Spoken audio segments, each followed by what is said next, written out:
reaksi. Baru kita sudah mempelajari kesetimbangan kimia. Nah, jadi bagian akhir topik akhir ini kan udah mulai, kita pertemuan berapa ini? 12 ya. 12, 13, 14, 15 kita akan mempelajari kesetimbangan fasa ya, kesetimbangan fasa. Nah, jadi kesetimbangan fasa ini topiknya dia agak rumit ya, maksudnya agak tidak segampang kinetika reaksi dengan kesetimbangan kimia ya. Jadi ada beberapa kita perlu ekstra belajar untuk topik ini. Nah, jadi untuk bagian pertama yang akan kita pelajari ini adalah diagram fase komponen tunggal. Itu yang pertama, baru kriteria untuk fase kesetimbangan dan persamaan Clapeyron. Nah, jadi kalau kalian ingat, persamaan Clapeyron ini berulang-ulang ya.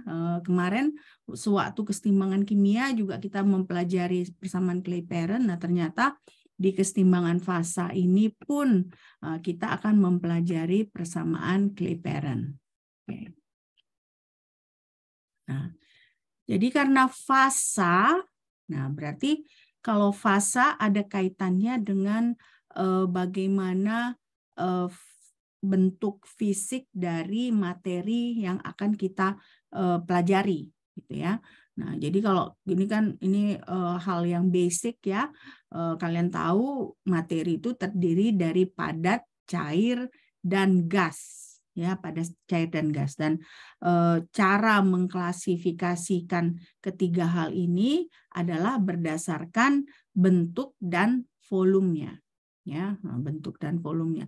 Jadi kalian tanpa sekarang pun kalian tahu yang mana padat, yang mana gas gitu ya, yang mana cair. Gas mungkin nggak bisa kita lihat ya, nah, tapi gas bisa kita rasakan gitu ya, atau bisa juga kita lihat ketika ada tanda-tandanya ketika kita melakukan reaksi. Nah, misalnya contohnya kalian melakukan suatu reaksi, nah tiba-tiba ketika kalian campurkan dua jenis senyawa, nah, ada muncul gelembung. Nah, kalian tahu itu gas, ya kan? Nah, kalian tahu itu gas. Nah, kalau misalnya asam dan basa yang kalian campurkan, biasanya ada gas H2 ya, hidrogen. Tapi ada kalanya, pernah nggak kalian misalnya eksperimen, tahu-tahu muncul seperti tiba-tiba dia ada muncul kayak warna coklat gasnya, ya, warna coklat. Nah, tapi dia langsung kalau dia langsung keluar dari kontainernya, dari wadahnya, nah tapi langsung hilang karena gas ini dia volumenya ringan, ya, ringan. Oke. Nah, jadi ini kita lihat kalau fase padat itu bentuknya tetap, volumenya tetap, ya. Nah, kalau fase cair, dia bentuknya bervariasi, tapi volumenya tetap. Nah, maksudnya bentuknya bervariasi, ya kalian tahu kalau cair itu, dia kalian pindahkan ke wadah yang berbeda, nah, bentuknya akan mengikuti wadah yang dia tempati itu. Ya. Tapi volumenya tidak akan berubah. Ya. Sepanjang dia tidak tumpah gitu ya. Nah, tapi kalau fase gas dia bentuknya bervariasi, volumenya juga bervariasi karena dia bergantung pada tekanan, bergantung pada suhu ya. Nah, jadi makanya di sini untuk gas itu dia bentuk bervariasi, volume juga bervariasi. Nah, jadi di sini berarti kita yang perlu kita pelajari, benda padat dan cair tidak sepenuhnya dapat dimampatkan. Nah, ya, bahwa benda dan padat dan cair ini terkadang tidak bisa dimampatkan gitu. Kenapa? Karena dia mungkin memiliki nilai bukan nol. Nah, jadi di sini kita akan membahas bagaimana termodinamika antara batas-batas antara sifat padat dan cair dan gas. Karena setiap materi umumnya ada fase padatnya, ada fase cairnya, ada fase gasnya. Nah, contohnya air. Air kalau fase padatnya apa? Es batu, Mem. Es batu. Nah, fase cairnya air yang kita minum. Nah, ada nggak fase gas dari air? Ada fase gas dari air ya, makanya kadang kalau kalian menuliskan persamaan itu ada kadang-kadang H2O itu tidak dalam kurung L dia, tapi dalam kurung dia G ya, G. Nah, jadi gas ya. Nah, oke. Nah, itu yang bakal kita pelajari pada akhir-akhir semester ini, ya kan? Jadi topik akhir ini. Nah, saran saya lagi, coba kalian cari juga topik-topik, kalian cari juga bahan-bahan yang tidak, yang selain dari bahan yang saya sajikan ya, karena ini topiknya banyak kali, sebenarnya terlalu luas gitu ya, jadi tidak akan mungkin kita bisa membahasnya di dalam kelas semuanya. Nah,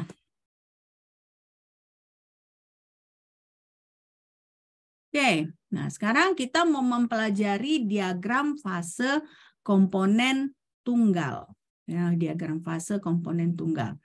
Nah, jadi kemarin sewaktu kita mempelajari kesetimbangan kimia, ya kan, kita mempelajari bahwa suatu zat itu paling stabil kalau potensi kimianya itu pada kondisi minimum. Ya. Nah, pada kondisi minimum, nah kita harus tetapkan juga dia pada suhu dan tekanan tertentu. Nah, ternyata kestabilan fase dari suatu komponen itu dapat diprediksi dengan mengetahui potensi kimianya. Jadi balik lagi kita mempelajari potensi kimia lagi, karena kemarin minggu-minggu lalu ketika kita belajar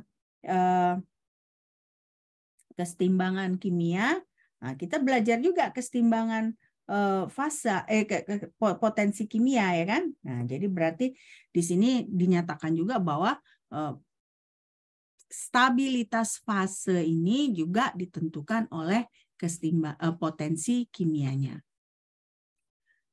Nah, jadi seperti ini secara umum ya, secara umum diagram fase dari suatu komponen. Nah, ini dia komponen tunggal ya, komponen tunggal. Nah, jadi kalau komponen tunggal berarti dia hanya satu jenis aja gitu ya, satu jenis aja.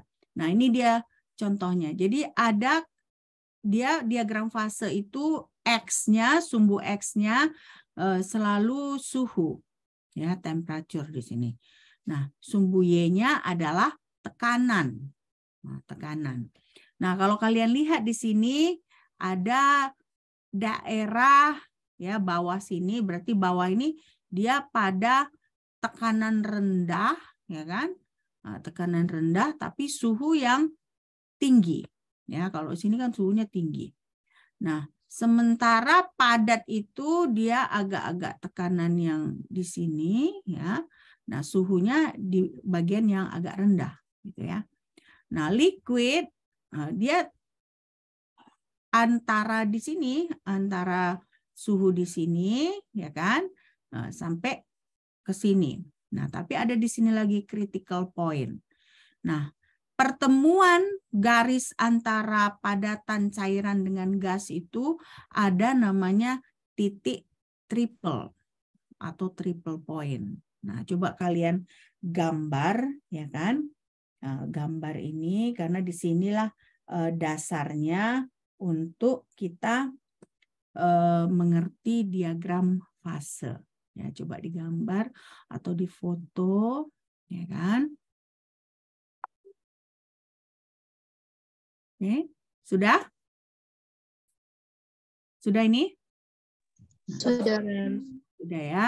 Nah, jadi berarti dalam diagram fase ini kita bisa menentukan batas fasa. Batas fasa. Bagaimana cara menentukannya?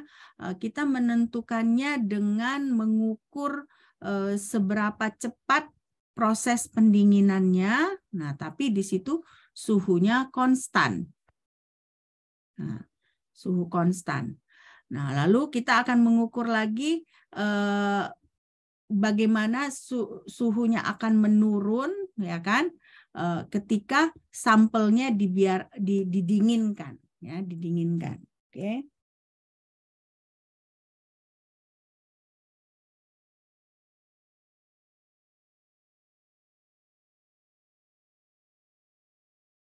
Oke, sudah ini?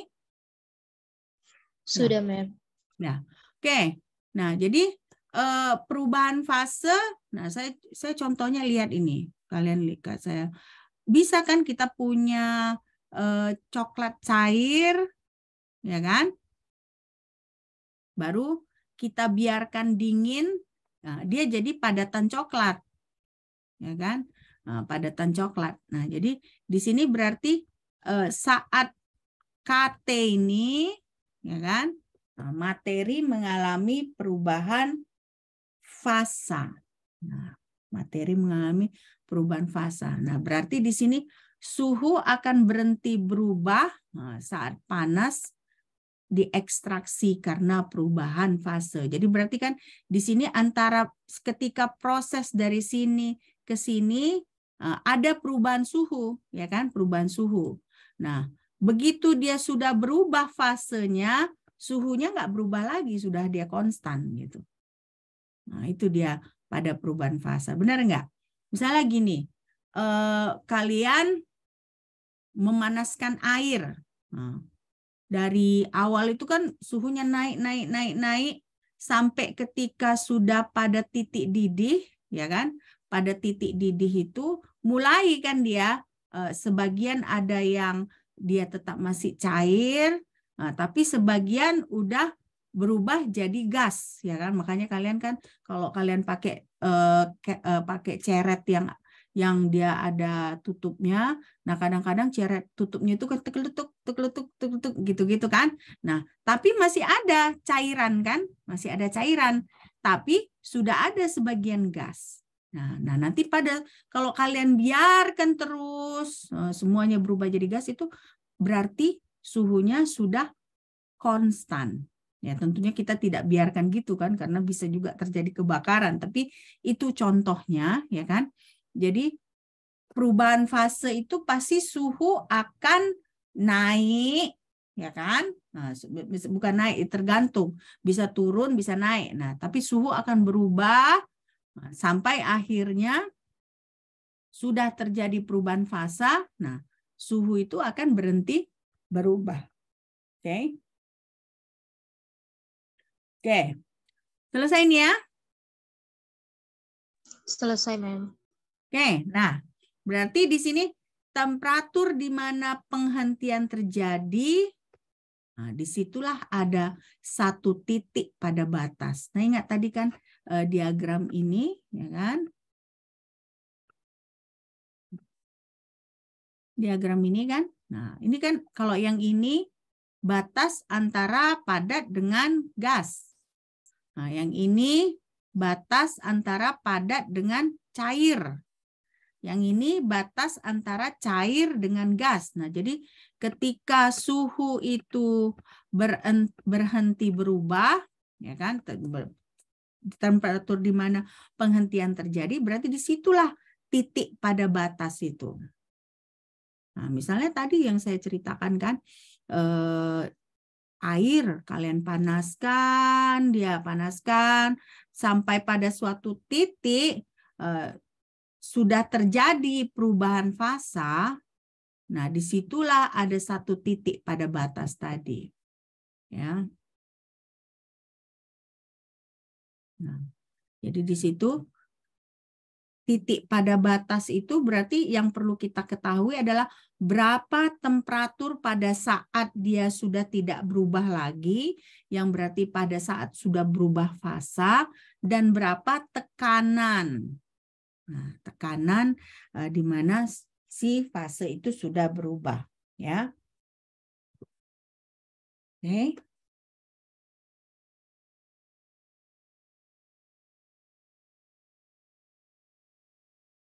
Oke. Nah, karena tadi makanya saya bilang awal diagram fase itu sumbu X-nya adalah suhu, sumbu Y-nya adalah tekanan, ya. Nah, nanti sebelum UAS saya juga akan berikan contoh-contoh soal supaya kalian pelajari, ya kan? Mudah-mudahan membantu UAS kalian karena nanti ada biasanya tahun-tahun lalu ada beberapa soal yang kalian dituntut untuk menggambar diagram fase, ya. Nah, jadi makanya nanti akan saya kirimkan lagi soal-soal, ya, contoh-contoh soal yang bisa kalian latih di rumah. Oke. Nah, ini dia kurva pendinginan namanya, contohnya, ya. Nah, kalau kalian lihat nih kan kurva pendinginan ini dari temperatur tinggi menurun, berhenti berubah dia. Nah, berarti saat berhenti berubah ini di sini terjadi perubahan fase, ya kan? Sudah terjadi perubahan fase. Nah, dilanjutkan lagi ada pendinginan, ya. Berarti di sini mulai lagi proses dari fase yang ini berubah lagi, ya. Nah, inilah dia tipikal dari kurva pendinginan.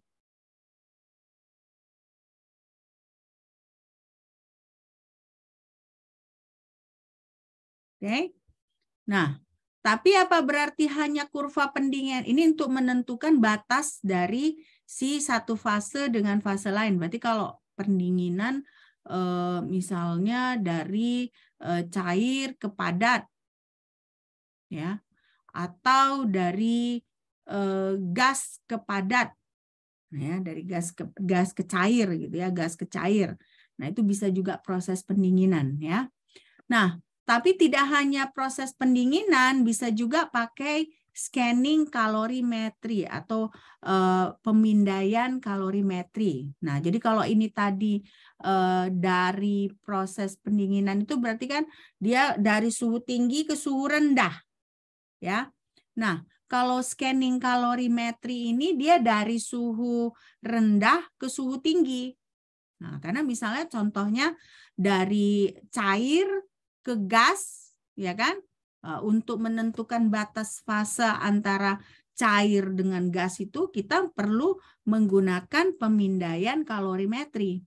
Nah, tapi batas dari misalnya cair ke padat itu kita bisa menggunakan cooling curve tadi karena kita turunkan temperaturnya, ya. Nah, jadi kalau di sini kita bisa lihat pemindaian kalorimetri ini cukup rumit, ya. Di sini kalau kalian lihat ada termokapelnya untuk mengukur temperatur, ya kan. Nah, di sini ada reference-nya, ada sampelnya. Nah, baru ada pemanasnya di sini, ya, heater-nya, ya kan. Nah, termokapelnya pun tidak hanya ada satu, ada dua. Ada termokapel untuk mengukur berapa panas lingkungannya, ya kan. Nah, lalu ada termokapel untuk mengukur sampel dengan reference-nya. Nah, berarti kalau di sini ada disebut temperature recording, nah berarti ada dihubungkan dengan komputer, ya. Nah, inilah cara kita menentukan batas dari si fase tersebut. Nah, jadi kita bisa menggunakan si cooling temperature curve tadi, berarti kita melakukan pendinginan. Nah, tapi juga kita bisa melakukan pemanasan dengan memakai pemindaian kalorimetri. Nah, jadi biasanya tahapan pemindaian ini panas itu kita supply ke sampel. Panas disuplai ke sampel. Nah, bagaimana kecepatannya? Kecepatannya konstan, ya, konstan. Nah, lalu ketika panas disuplai dengan kecepatan konstan, berarti kan otomatis suhunya pelan-pelan bertambah, ya kan? Bertambah. Nah, jadi suhu si sampel itu ketika berubah diukur. ya, diukur. Nah, akhirnya kan sama seperti si cooling temperature itu ada nanti masa konstannya. Nah, pada saat masa konstan itu, pada saat bukan masa konstan, maksud pada saat suhunya konstan itu, ya kan? Nah, disitulah berarti terjadi perubahan fase. Ya, pada masa istirahat yang terjadi pada saat fase ubah. Oke. Nah, jadi sekarang kita mau melihat bagaimana kriteria untuk fase kesetimbangan, ya. Nah, berarti kriterianya kita melihat dari sisi termodinamika, ya. Nah, di sini kita lihat bahwa kalau si kesetimbangan fase itu ada kaitannya dengan potensi kimia dari komponen di dalam sistem. Nah, sekarang kita kan masih belajar satu komponen, ya kan? Nah, satu komponen. Jadi agar si sistem itu berada dalam kesetimbangan, berarti potensi kimia senyawa pada setiap fase itu harus sama. Nah, jadi misalnya contohnya kesetimbangan fase itu adalah pada saat misalnya potensi kimia pada fase padat, potensi kimia pada fase cair, potensi kimia pada fase gas itu sama. Ya. Oke.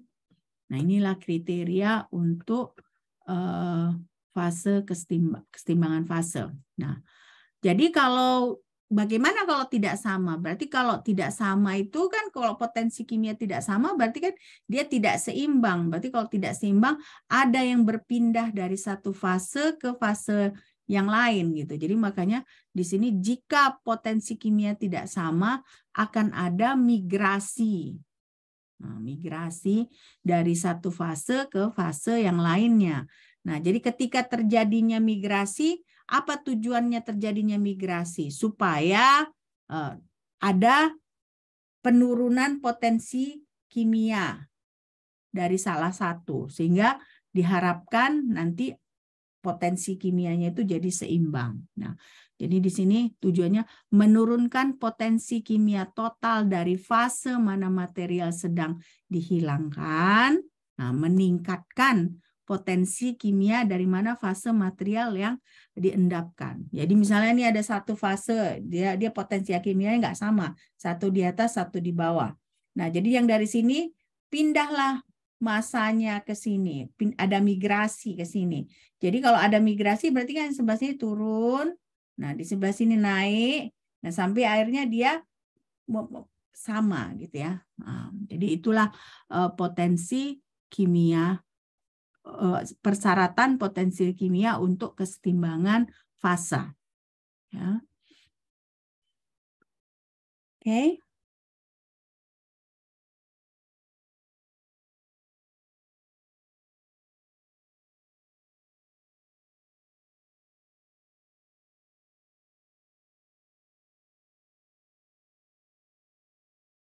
Selesai nih? Selesai ya? Oke. Nah, jadi di sini tadi kita udah jelaskan bahwa untuk kesetimbangan fase itu berarti mu alfa harus sama dengan mu beta. Ya, mu alfa sama dengan mu beta. Berarti potensial kimia pada fase alfa sama dengan potensial kimia pada fase beta. Ya.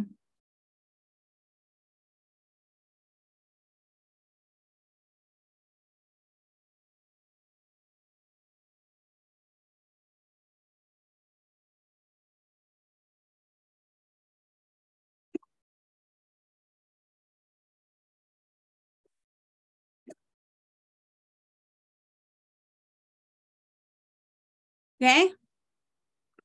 Nah, baru kita masuk ke aturan fase Gibbs, ya, Gibbs phase rule.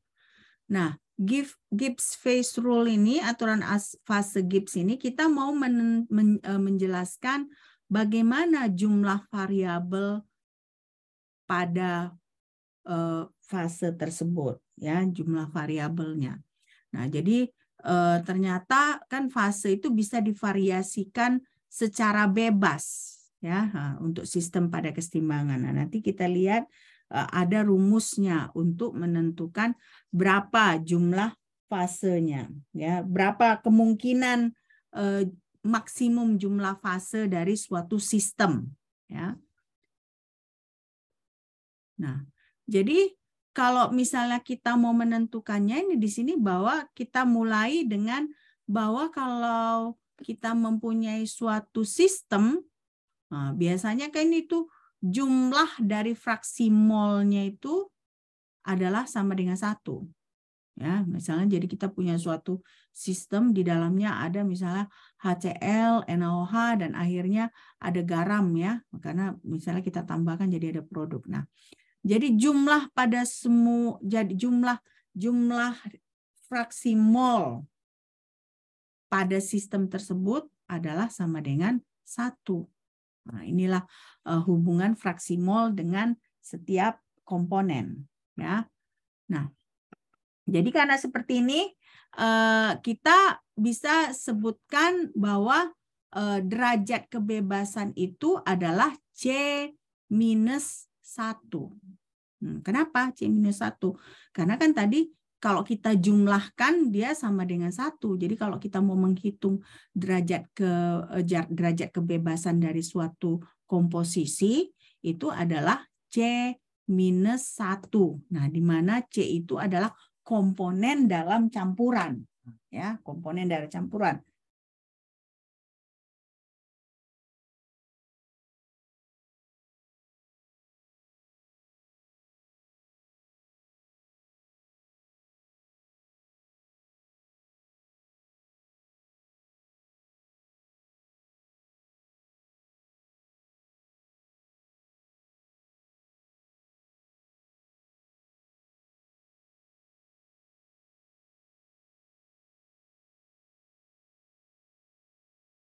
Oke, selesai nih?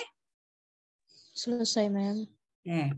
Nah, jadi selanjutnya tadi kan kita tahu fraksi mol itu jumlahnya sama dengan 1.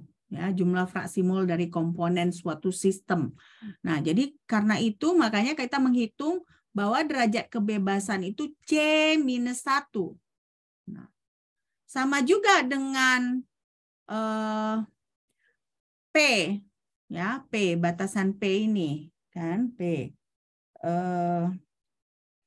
P ini tadi kita kaitkan dengan potensial kimia, ya, potensial kimia. Nah, tadi bagaimana persyaratan kesetimbangan kimia? Bagaimana harus potensial kimianya?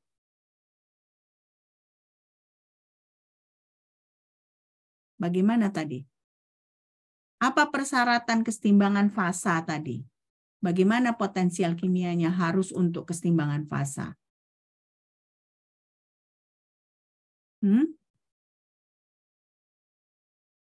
Tadi kan ada saya jelaskan kan, persyaratan kesetimbangan fasa itu bagaimana si potensial kimianya? Jika potensial kimia tidak sama, akan ada migrasi massal dari salah satu fase ke fase lainnya, Mem. Nah, jadi memang ada kalau nggak sama. Jadi kalau nggak sama kan berarti dia belum setimbang kan? Jadi kapan dia setimbang?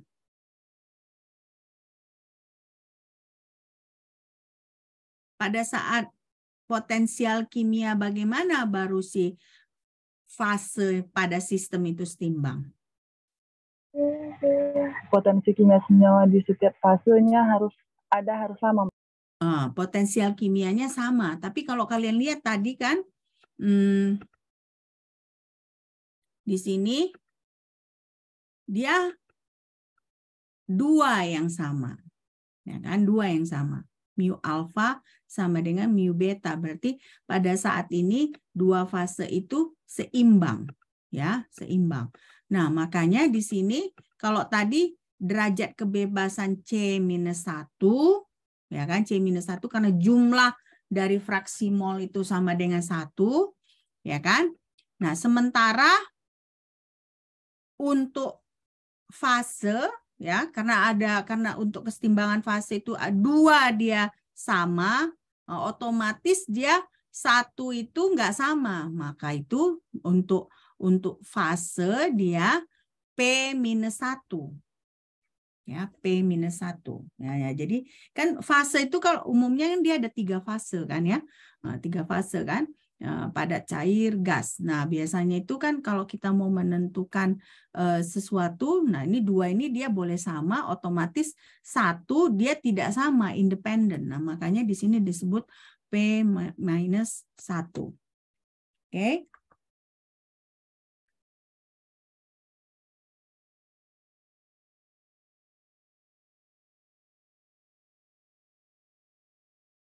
Sudah ini? Nah, jadi tadi C-1 untuk derajat kebebasan, untuk fase atau phase itu dia adalah P-1 karena dua lagi dia semua potensial kimianya itu sama dan hanya satu yang bisa kita variasikan, makanya kita sebut P-1. Nah, selanjutnya ada yang bisa kita variasikan, yaitu tekanan dan suhu. Ya, tekanan dan suhu. Nah, karena itu ya kan, kita bisa menghitung bagaimana derajat kebebasannya, ya, derajat kebebasannya. Nah, derajat kebebasannya itu rumusnya adalah penentuannya adalah kita tambahkan semua derajat kebebasannya. Berarti kita tambahkan si C kurang 1, kita tambahkan si P kurang 1, ya kan? Nah, baru kita kurangin dengan baru kita kurangi dengan jumlah kendala termodinamika, batasan ya. Nah, jadi seperti ini kita caranya. Jadi F sama dengan 2 ditambah P dikali C dikurang 1, baru dikurang C dikali P kurang 1. Nah, tadi kan kita tahu kan C kurang 1 dari mana, P kurang 1 dari mana. Nah, jadi F sama dengan 2 ditambah PC dikurang P dikurang PC, ya kan, ditambah C. Nah, ini kan bisa kita coret, ya kan. Nah, akhirnya F itu sama dengan 2 ditambah C dikurang P.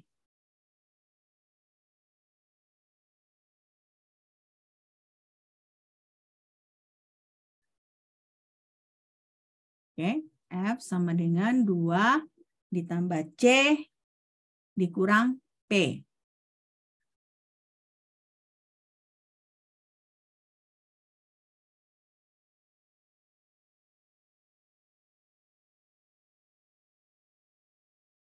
Oke, nah, coba kerjakan ini. Jadi, tentukan jumlah dari fase maksimum yang dapat hadir secara berdampingan untuk kesetimbangan ini sistem komponen tunggal. Nah, sistem komponen tunggal P-nya sama dengan 3.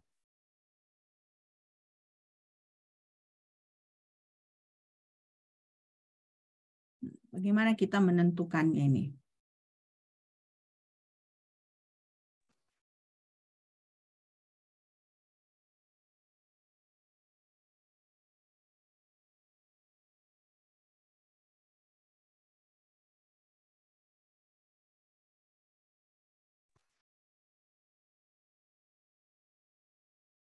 Tadi rumusnya apa? F sama dengan 2 tambah C dikurang P, ya kan? P-nya kita tahu 3. C-nya berapa?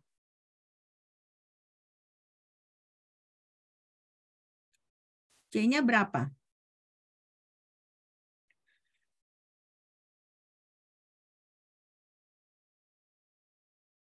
Ini kan ada ditulis komponen tunggal. Nah, berarti C-nya? Hah? C-nya berapa? Komponen tunggal katanya. Berarti C-nya? Kalau tunggal itu berapa? 1. 1. Nah, 1. C-nya 1, P-nya 3, berarti F-nya sama dengan berapa? 0. 0. 0 ya. Nah, jadi makanya di sini F-nya adalah 0. Nah, apa maksud 0 ini? Berarti 0 ini jumlah maksimum derajat kebebasannya adalah 0. Nah, artinya apa? Tidak akan ada quadruple point. Paling tinggi itu apa? Triple point. Nah, jadi makanya di sini ini menunjukkan bahwa tidak akan pernah ada titik yang 4 quadruple point untuk sistem komponen tunggal.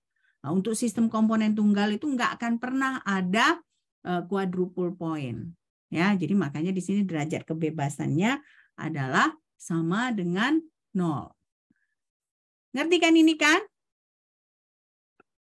Ngerti, Ngerti ya? Oke. Kita lanjut ya. Ya, Ma'am. Oke. Nah, jadi selanjutnya di sini berarti titik triple itu pada sistem yang karena sistem pada titik triple tidak memiliki derajat kebebasan. Jadi pada titik triple point itu derajat kebebasannya adalah 0. Nah, jadi makanya di sini seringkali pada titik triple itulah kita tentukan berapa suhunya. Nah, suhu pada triple point ya. Nah, triple point itu apa tadi? Tadi pertemuan dari 3 fase ya. Pertemuan dari 3 fase. Oke. Nah, sekarang makanya di sini ada namanya International Practical Temperature Scale ya. IPT, IPT 90 ini karena tahun 1990. Nah, di sini ada beberapa reference ya yang kita gunakan untuk menentukan titik triple. Nah, referensinya itu apa aja? Hidrogen, neon, oksigen, argon, merkuri, dan air. Nah, inilah kita gunakan untuk menentukan suhu rendah ya. Untuk menentukan suhu rendah. Nah, jadi si ini ya seperti kayak buku lah gitu ya. Nah, buku ini menentukan bahwa memakai hidrogen, neon, oksigen, argon, merkuri, dan air untuk menentukan beberapa suhu rendah.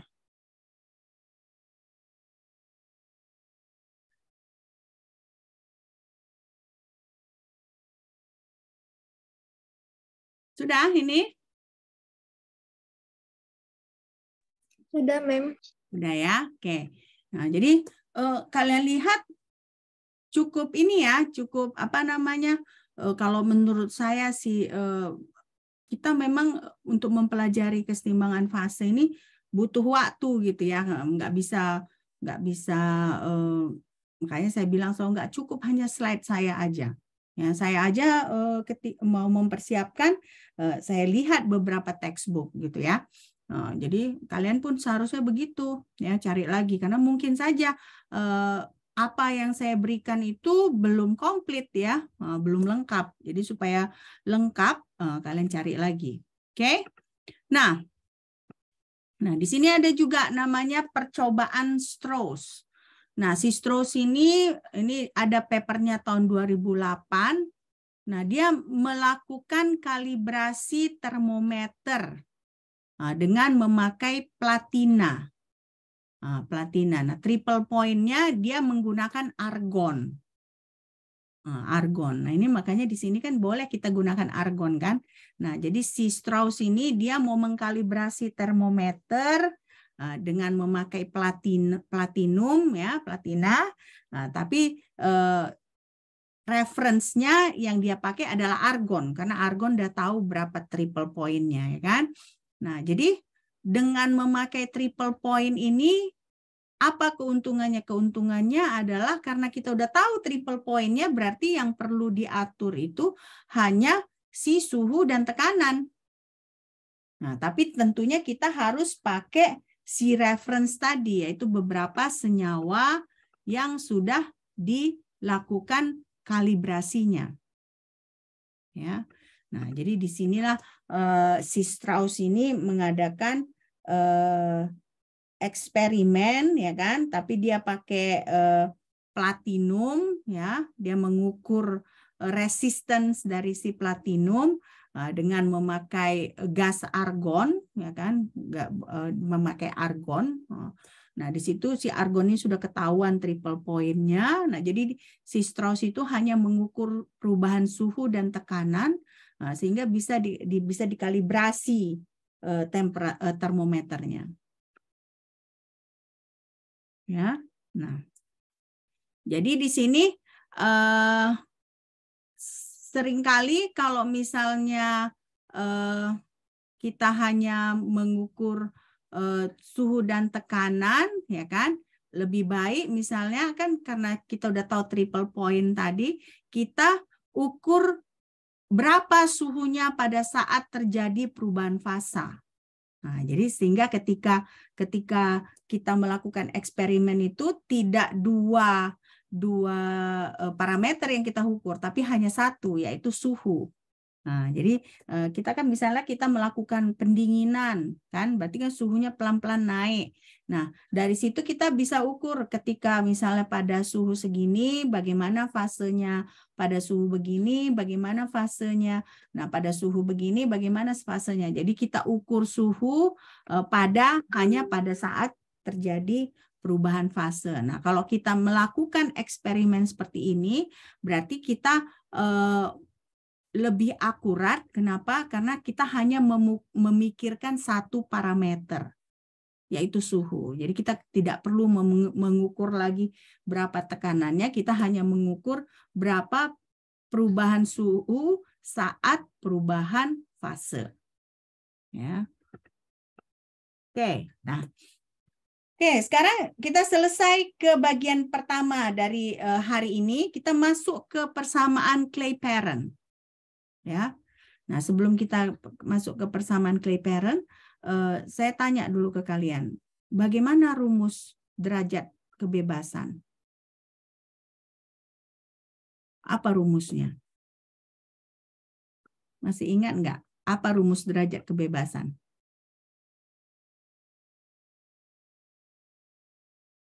C kurang 1, Mem. Itu komponen ya. Total derajat kebebasan apa? F sama dengan 2 tambah C. 2 ditambah C dikurang P. P. Ya, nah itulah rumus dari derajat kebebasan. Nah, rumusnya itu terdiri dari C itu komponen, ya kan? P itu adalah phase, ya. Nah, sekarang kita masuk ke Clapeyron. Nah, persamaan Clapeyron ini kita akan melihat bagaimana variabel keadaan, bagaimana keterkaitannya di sepanjang batas dari fase. Karena kalian lihat kan antara padat, cair, gas itu ada batasnya gitu ya. Nah, jadi di situ kita mau melihat bagaimana variabel keadaannya. Oke. Nah, jadi pertama balik lagi kita ke tadi. Kesetimbangan kimia itu, kesetimbangan fase, jadi 2 fase itu akan dinyatakan setimbang ketika potensial kimianya sama. Nah, ini jadi mu alfa sama dengan mu beta. Ya. Nah, kalian tadi ingat kan ada migrasi katanya, migrasi. Nah, jadi migrasi itu kan ada perubahan. Nah, berarti kalau misalnya potensial kimianya sama, berarti ketika ada perubahan pada alfa, akan ada juga perubahan pada beta. Makanya di sini mu alfa tambah D mu alfa. Nah, D mu alfa ini adalah perubahan dari si alfa sama dengan mu beta ditambah D mu beta. Nah, D mu beta itu adalah perubahan dari fase beta. Ya. Nah, tapi D itu kan bukan perubahan yang besar, dia perubahan yang dikit ya. Nah, kalau sebenarnya ini tadinya kalian pelajari pada matematika kimia ya. Nah, diferensial itu kan masalah perubahan yang sangat sedikit ya. Nah, inilah dia aplikasi dari diferensial pada potensial kimia ini ya. Oke, selesai? Selesai kan? Oke. Nah, jadi di sini kalau misalnya ini kita tahu mu alfa sama dengan mu beta. Nah, sekarang apakah dari persamaan 5 ini D mu alfa bagaimana dengan D mu beta? Kalau mu alfa sama dengan mu beta, berarti di sini sama nggak D mu alfa dengan D mu beta? Sama nggak? Sama. Ya. Nah, jadi makanya kita dapat di sini D mu alfa sama dengan D mu beta dari persamaan 4 dan 5. Nah, kalau dari termodinamika, kita tahu D mu itu sama dengan V dP dikurang S dt. Nah, V itu adalah volume molar, S itu adalah entropi molar. Ya. Nah, berarti bisa nggak kita ubah, ya, kita masukkan ke sini. Nah, persamaan 7 ini berarti bisa nggak kita substitusikan ke persamaan 6? Nah, kalau kita substitusikan, dia jadinya V alfa dP dikurang S alfa dt, nah, sama dengan V beta dP dikurang S beta dt. Nah, ini kan ada yang V dengan V kita gabung, ya kan? Makanya di sini V alfa dikurang V beta dP. Nah, sama dengan S kita gabung dengan S. Jadi S alfa dikurang S beta dikali dt. Ya. Nah, kita dapatlah ini.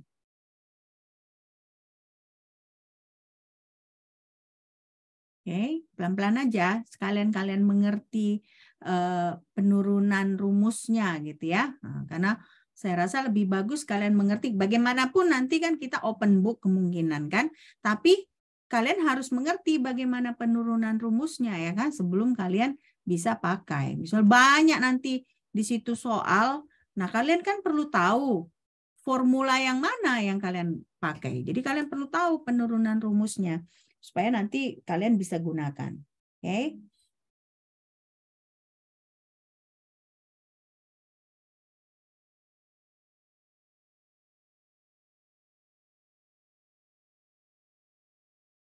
Nah, berarti di sini kalau V alfa dikurang V beta, nah S alfa dikurang S beta, kita bisa sebut nggak ini delta V?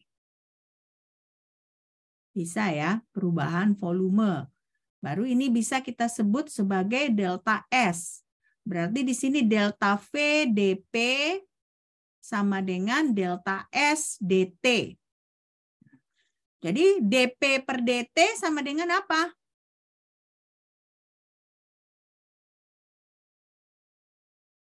dP per dt sama dengan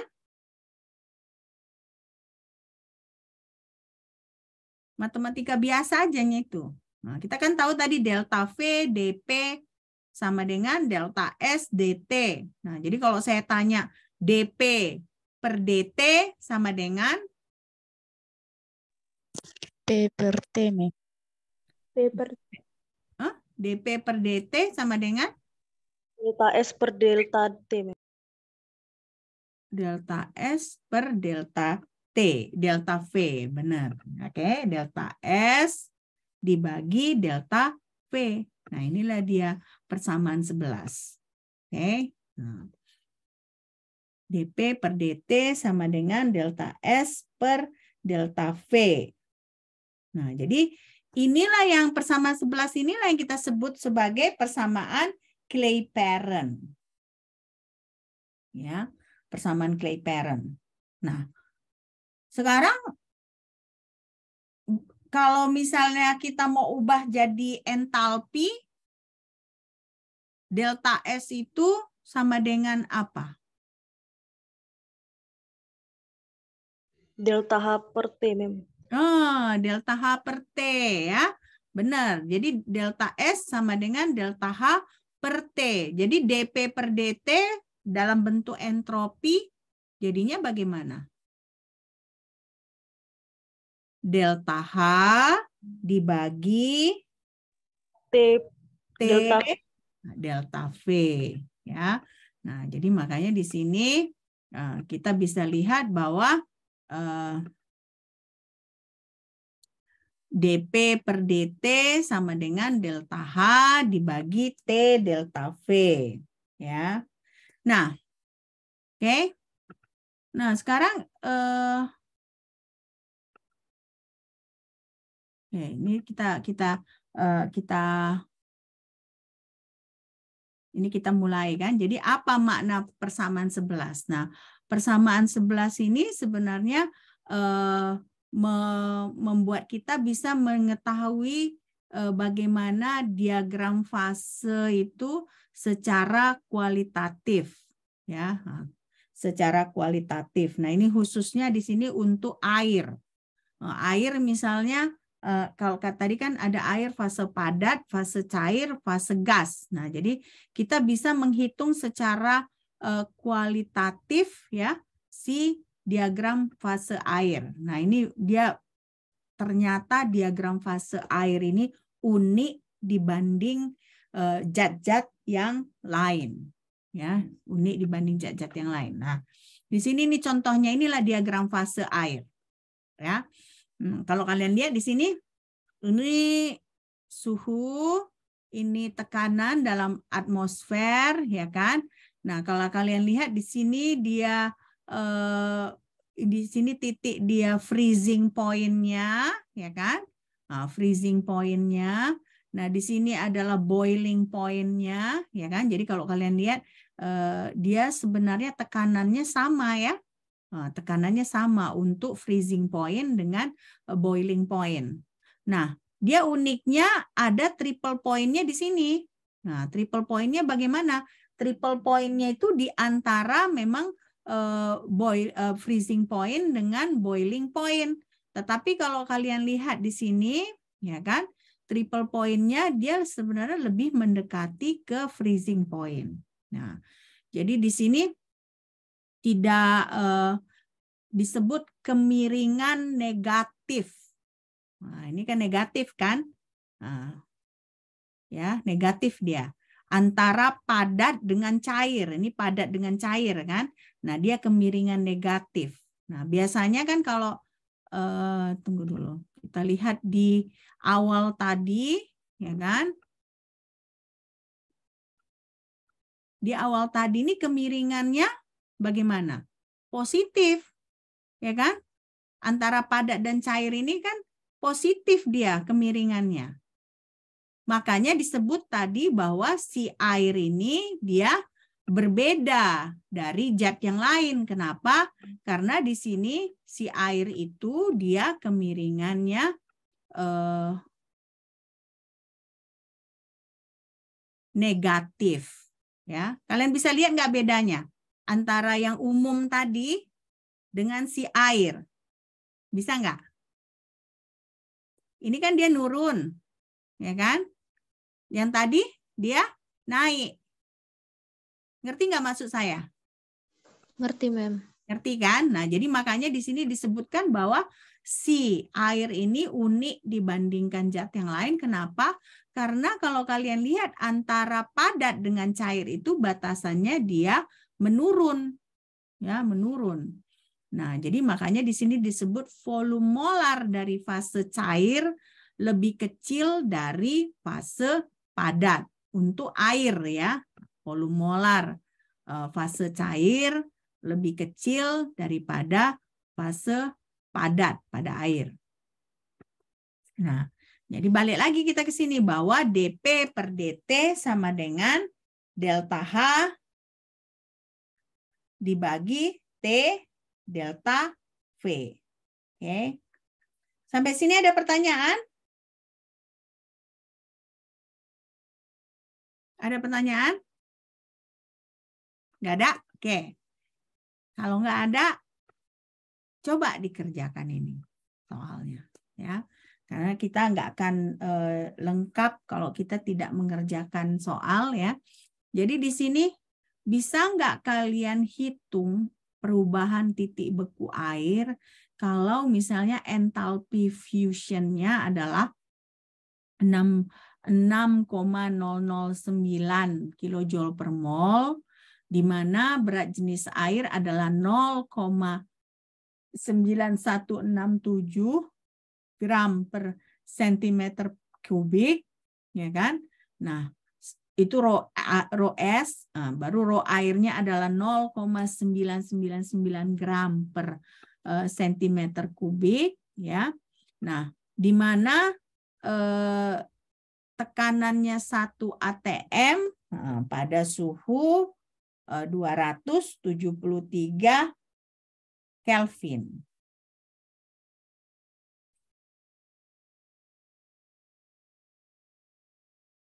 Ya.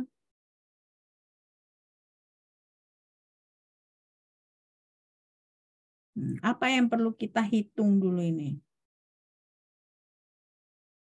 Jadi yang pertama kalian perlu hitung adalah volume molarnya. Nah, volume molarnya. Kita tahu massa jenisnya. Nah, sekarang kita hitung volume molarnya. Nah, bagaimana kita menghitung volume molarnya?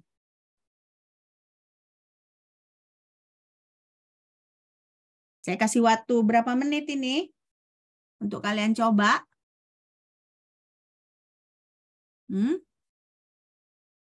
Berapa menit? 10 cukup? 10 menit? Ya. Nah, saya kasih waktu supaya maksudnya nanti kita diskusikan ya. Tapi coba kalian kerjakan sendiri dulu. Nah, sama seperti ketika saya berikan kalian soal-soal, jangan langsung lihat kunci jawabannya, kalian kerjakan dulu.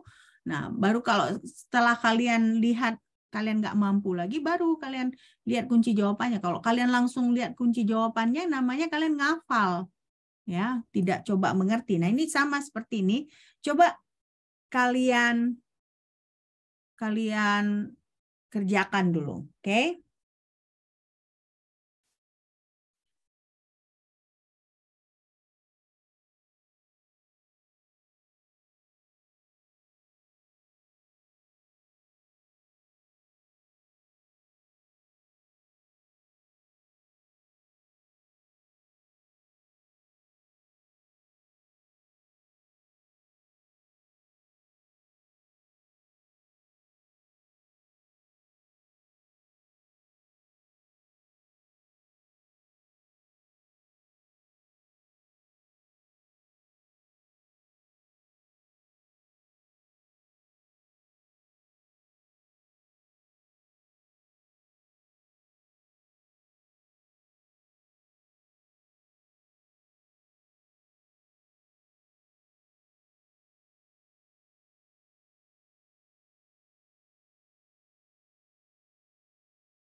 Oke, berapa jawabannya?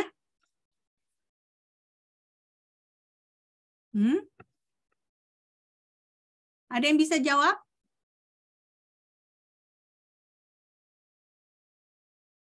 Ada. Oke. Nah, tadi saya bilang kan, pertama-tama kalian harus mencari volume molar, ya kan? Harus kalian cari volume molarnya. Nah, jadi di sini volume molarnya bagaimana ditentukan? Kita tahu berat jenisnya. Nah, jadi berat jenis ini berarti kan dia gram, ya kan? Gram per 1 cm pangkat 3. Nah, jadi kita anggap dia dalam 1 cm pangkat 3, jadi kita bagi dengan molnya, molar mass, ya, massa molar dari si air, ya. Tapi ini untuk pertama kita cari volume molar S. Nah, baru kita cari lagi volume molar cair, air pada cair, ya. Nah, jadi kita bagi, ya kan, 0,9167 bagi dengan 18, ya, 18,0116 adalah volume molar dari massa molar dari air. Nah, baru kita ubah dari sentimeter pangkat 3 menjadi liter, karena volume molar itu satuannya adalah liter per mol. Nah, jadi ini kita dapat 50,88 liter per mol. Nah, demikian juga untuk si cair, ya, air pada cair. Nah, jadi kita bagi dengan 18, ya kan? Kita kali dengan 1000 karena kita ubah ke liter, ya kan? Nah, baru dia satuannya adalah liter per mol. Nah, jadi ini kita dapat untuk S 50,88, baru untuk air 55,50. Oke. Nah, baru selanjutnya apa menurut kalian harus kita hitung? Kita udah dapat volume molar dari S dan volume molar dari cair. Nah, baru apa yang harus kita hitung? Kita harus hitung delta V-nya, ya, delta V-nya. Nah, jadi kita kurangkanlah, berarti kita kurangkan, ya kan? Kita kurangkan si ini 50,88 dikurang 55,50. Jadi kita padatan ke cair, berarti kita harus kurangkan dari si volume molar S dikurang volume molar dari cair. Dapatlah negatif 4,62. Ya, negatif 4,62. Oke. Ini udah kalian catat? Sudah, Mem. Udah ya? Oke. Nah, jadi memang seperti saya bilang, soalnya nggak gampang gitu ya. Nah, tapi pelan-pelan kita pelajarin ya. Oke. Nah, sekarang berarti belum terjawab kan? Yang pertanyaannya apa tadi? Pertanyaannya adalah berapa temperaturnya? Berapa temperaturnya ketika ada perubahan suhu ya, perubahan suhu dan perubahan tekanan ya. Nah, di sini kan kita tahu tadi dP sama dengan delta H fusion dibagi delta V dt per T. Nah, jadi bagaimana kita cari T-nya ini? Harus kita apakan ini? Kalau ada yang kayak gini.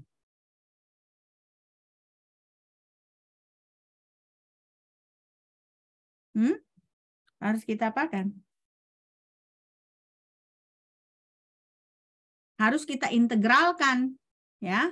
Harus kita integralkan. Jadi integral kiri, integral kanan. Nah, ini kan delta fusion per delta V ini boleh nggak kita keluarkan di luar integral? Boleh ya, karena ini konstanta ya. Jadi kita bisa dapat seperti ini. Nah, integral dari dP, nah, P1, P2 sama dengan delta H fusion dibagi delta V. Nah, integral dari T1 sampai T2 dt per T. Nah, integral dt per T itu adalah ln. Ya. Jadi hasil dari integral ini adalah P2 dikurang P1. Nah, ini delta P sama dengan delta H fusion dibagi delta V ln dari T2 per T1. Delta P-nya tadi berapa? Dari soal. Delta P-nya berapa dari soal? Coba lihat lagi soalnya. Kenaikan tekanan sebesar 1 atm pada suhu 273 Kelvin. Berarti delta P-nya sama dengan 1 atm. 1 atm ya. Nah, jadi delta P sama dengan 1 atm. Baru kalian dapat ini, ya kan? Ini berarti ini 1 kan di sini kan? Nah, berarti bagaimana kita menentukan T2? T2 sama dengan apa jadinya?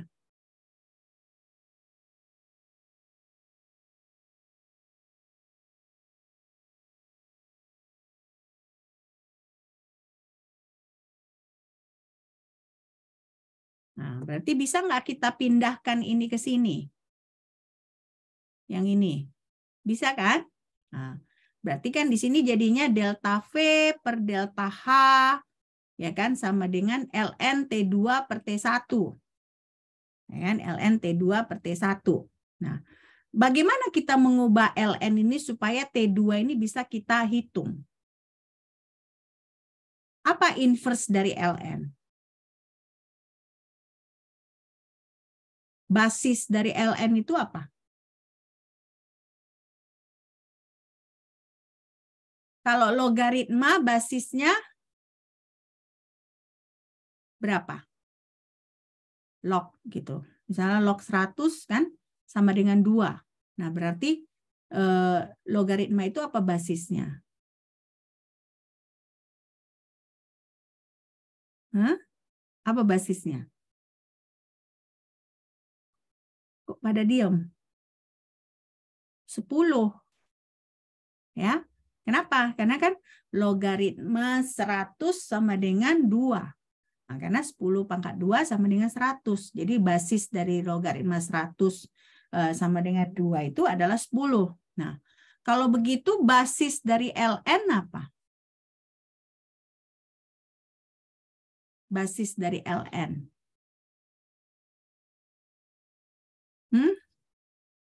Apa basis dari ln?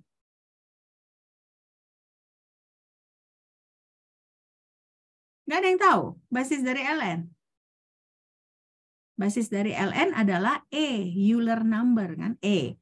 Nah, jadi bagaimana kita mengubahnya ini? Ini kan dia delta V per delta H fuse sama dengan ln T2 dibagi T1. Nah, tadi sama seperti saya bilang, logaritma 100 sama dengan 2. Ya. Berarti bagaimana kita cari 100? Nah, 100 sama dengan 10 dipangkat 2. Ya kan? Nah, jadi ini disebut delta V per delta H sama dengan ln T2 per T1. Jadi T2 per T1 sama dengan apa? Tadi saya tanya ke kalian, basis dari ln apa? E.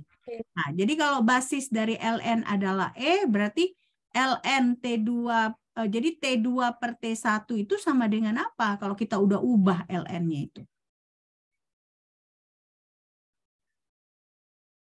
Oke, pelan-pelan lagi. Saya tanya ke kalian. Tadi kan logaritma 100 sama dengan 2. Ya kan? Logaritma 100 sama dengan 2. Nah, jadi 100 itu sama dengan 10 pangkat 2. 10 pangkat 2. Nah, sekarang saya tanya ke kalian. Basis dari ln itu tadi apa? E. Nah, jadi berarti T2 dibagi T1 sama dengan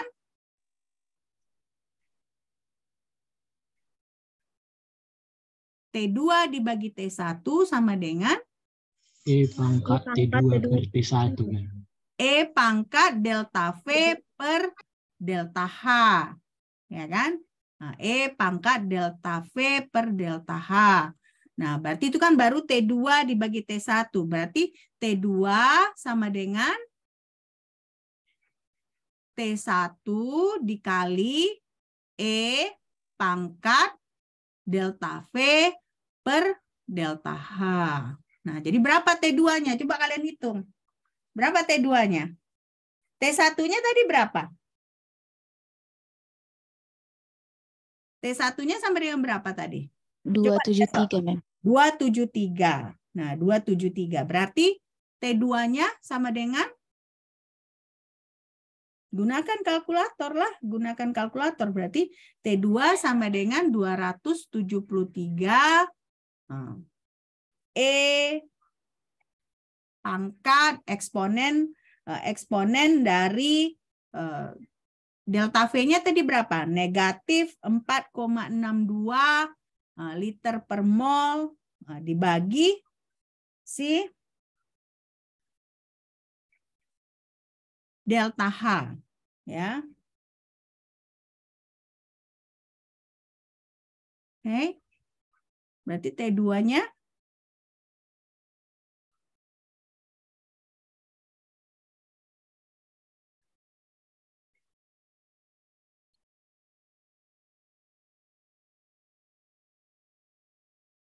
sampai tahap ini sudah ngerti kan? Sampai tahap ini sudah ngerti kan? Sudah, Mem. Sudah ya.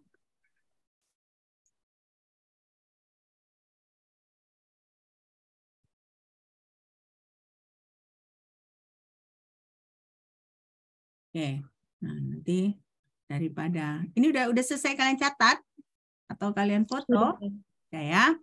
Nah, jadi berarti T2 sama dengan T1 ya, EXP delta HV dibagi delta H ya.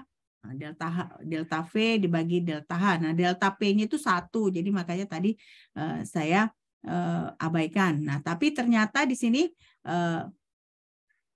1 dikali negatif 4,62 liter per mol dibagi 6.900 joule per mol. Nah, jadi kalian bingung, kenapa dikali 8,314 dibagi 0,082? Karena EXP ini nggak boleh pakai unit. Jadi kita harus cancel semua unitnya. Jadi kalau kalian perhatikan ya kan, L dengan L cancel ya kan, mol dengan mol cancel.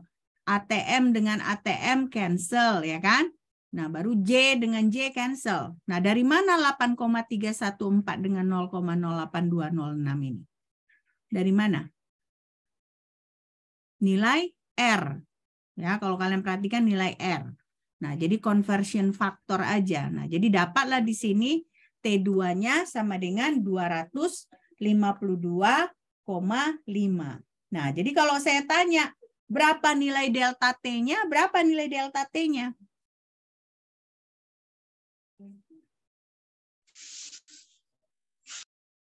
Bagaimana kita menghitung nilai delta T-nya jadinya?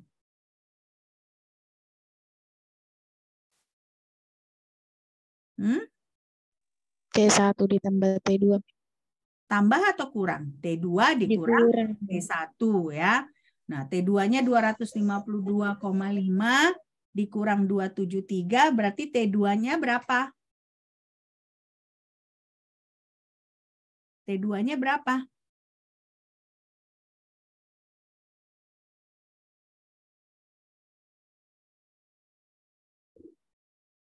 Minus 20, Mem.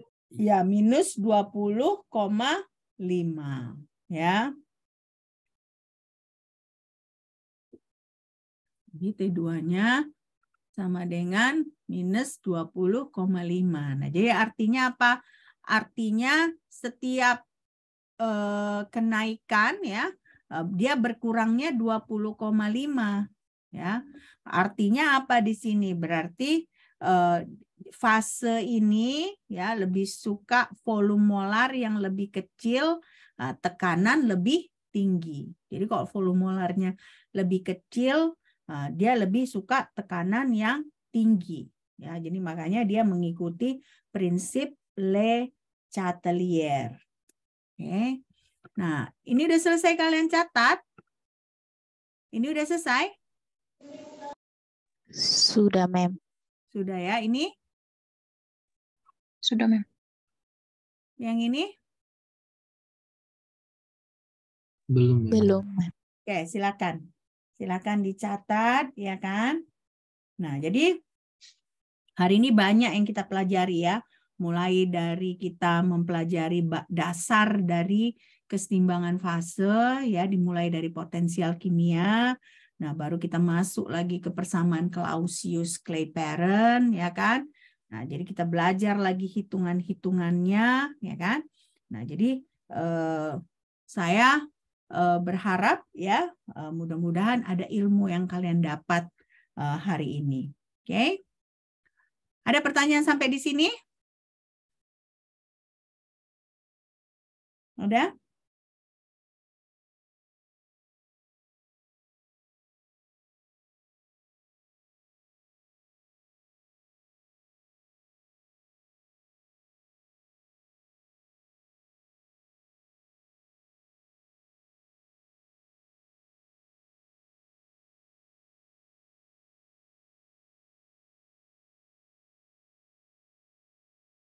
Sudah selesai nih? Selesai? Oke. Sudah, Mem. Oke, nah jadi sekarang